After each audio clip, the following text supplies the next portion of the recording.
Hi hello नमस्कार, प्रिया ब्लॉगमध्ये तुमचं स्वागत आहे. आम्ही कुठं चाललो आहे तुम्हाला व्हिडिओमध्ये दिसणारच आहे. तुम्ही शेवटपर्यंत नक्की व्हिडिओ बघा आणि स्किप न करता. तर माझ्या चॅनलला जर नवीन असाल तर सबस्क्राईब करायला विसरू नका.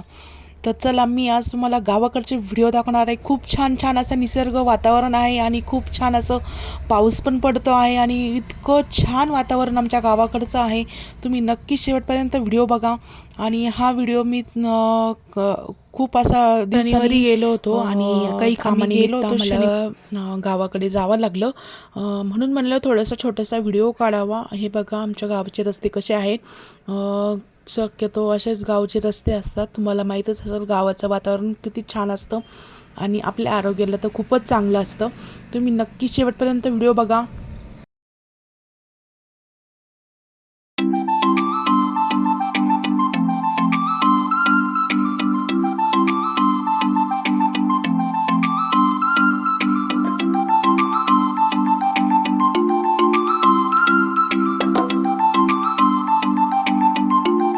आमच्या इकडे भात पिकतो आणि अशी भाताची शेती अशा गाळ्यामध्ये केलेली जाते. बघू शकता अशा गाळ्यात हे रोपं लावले जातात. ते उपटून मग असे रोपं लावले जातात. भात आवणी चालू होती म्हणून ते लोकांबरोबर बोलत होतो. अंशुमनला म्हणत होते ते की जा आवणी करून घे. आणि हे बघा असे प्रकारे रोप बांधले जातात आणि अशी आवणी केली जाते. बघू शकता तुम्ही. आणि खूप छान असं म्हणजे खूप मजा येते अशी आवणी करताना. त्यानंतर आमचं गाव आलेलं आहे. बघू शकता सगळ्यात पहिला ते भैरवनाथाचं मंदिर तुम्हाला दिसणार आहे. आणि तिथं कमान पडली आहे कारण इथं वादळी वाऱ्याचा पाऊस होतो, त्याच्यामुळं ती कमान पडली होती. आमच्या देवाची अजून काही लावली नाही कुणी. आणि हे दुकानं घरं वगैरे बघू शकता. त्याच्यानंतर मी तुम्हाला घरातला व्हिडिओ दाखवणार आहे.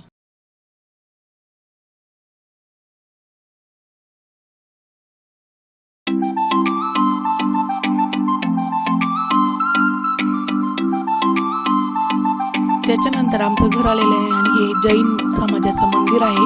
खूप छान असं खूप असे कोरीव काम करून बांधलेलं आहे. बघू शकता खूप असं म्हणजे इतकं सुंदर मंदिर आणि इतकं भारी असं.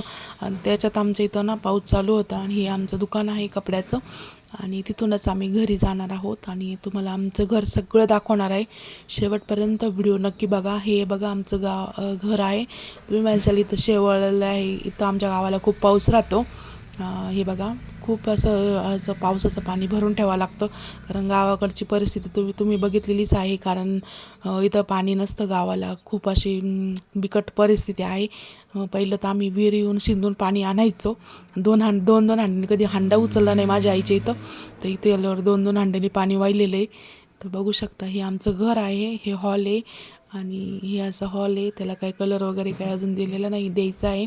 आणि इकडं मागे आहे किचन. इथं वॉशिंग मशीन ठेवलेलं आहे आणि इकडे किचन आहे आमचं गावचं. तर बघू शकता खूप छान असं किचन आहे. आणि हे बघा आमच्या गावाला मी आले असं मी तुम्हाला सांगत आहे. आणि बघू शकता खूप छान असं गावचं व्हिडिओ तुम्हाला दाखवणार आहे. आणि संध्याकाळी माझ्या जाऊबाईंनी बनवली होती मसाला भेंडी आणि मसुरा बनवल्या होत्या. जसं काही वरण म्हणतात त्याला. आणि इकडे चपात्या केल्या होत्या. आणि अजून काय केलं होतं, अजून भात होता. तो पण बासमती तांदळाचा होता. आणि आमच्या इकडे भात पिकतो म्हणजे सकाळ संध्याकाळ भात लागतो आमच्या इकडे.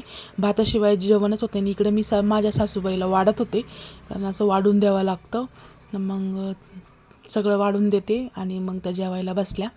त्याच्यानंतर मग मी पण बसले जेवायला आणि अंशुमनचे पप्पा बसले होते. इकडं हे बासमतीचा तांदूळ आहे. खूप छान असा भात आणि इतका सुंदर सुगंध येतो. हा बासमती तांदूळ इंद्रायणी तांदूळ आहे. खूप छान असा वास येतो. तो बघू शकता. आणि आम्ही संध्याकाळी जेवलो. आणि इकडं माझी आता सासूबाई पण जेवतात ते. इकडे बघू शकता ही मोठी जाऊबाई माझी हे आमच्या गावाकडचं सकाळचं वातावरण आहे. आणि बघू शकता इकडे सगळे कौलाचे घर आहे कारण इकडे जास्त पाऊस होतो. असेच व्हिडिओ जर नवीन नवीन तुम्हाला बघायचे असेल तर माझ्या चॅनल सबस्क्राईब करा आणि पुढच्या व्हिडिओसाठी लाईक करा.